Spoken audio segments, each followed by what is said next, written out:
22 years old university student set himself on fire across this building here, which is actually where students come to ask for scholarship. This happened after he posted on Facebook that he's facing financial difficulties. I want to show you some of the graffitis on the wall. The graffiti on this wall was Anas Kounev's last message. It says, "My friends, we should keep fighting against student poverty."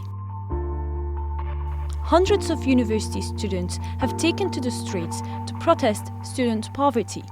The National Union of Students of France says the cost of living has gone up by more than 11% since 2013 and almost 3% in just the last year. So I came here to Universite Lumiere Lyon 2 to speak with students and find out what's going on. Connaissez Anas, comment il était, qu'est-ce qui s'est passé? Parce qu'il avait perdu sa bourse cette année. Il n'avait plus non plus de logement étudiant, donc il vivait chez sa copine. Donc en fait, c'est ce qui l'a poussé à faire cette... Qu'est-ce que vous avez senti quand vous avez entendu ça? On était triste d'apprendre qu'il a dû arriver à cette limite-là. The National Union of Students of France says even though 38% of students are qualified for scholarship, about half of them are forced to work to finance their studies. Quels sont les plus grands problèmes que les élèves en France aujourd'hui?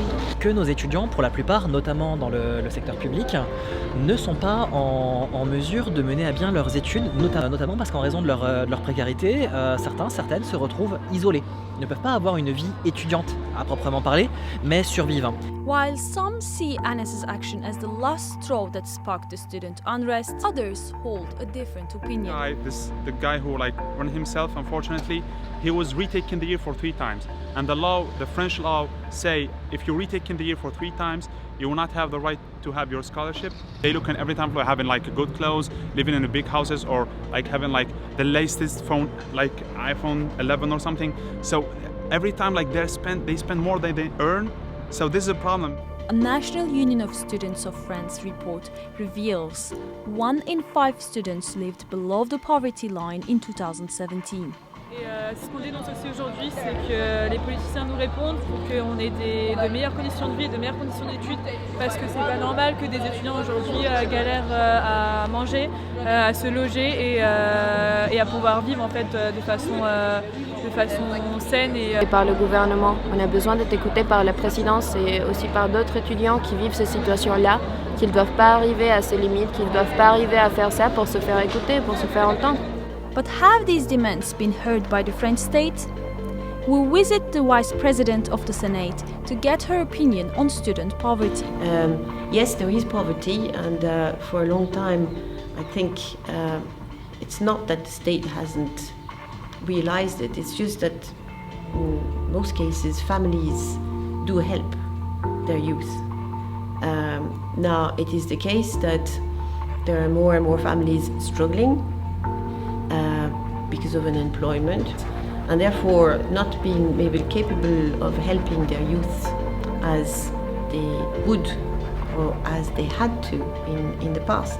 Action needs to be taken in order to help through bursaries, or the system of poverty doesn't actually strike young people. It's very sad that they would be left thinking they are young and therefore they can cope. Some of them obviously do not. And I think this act is maybe one way of kind of a wake-up call.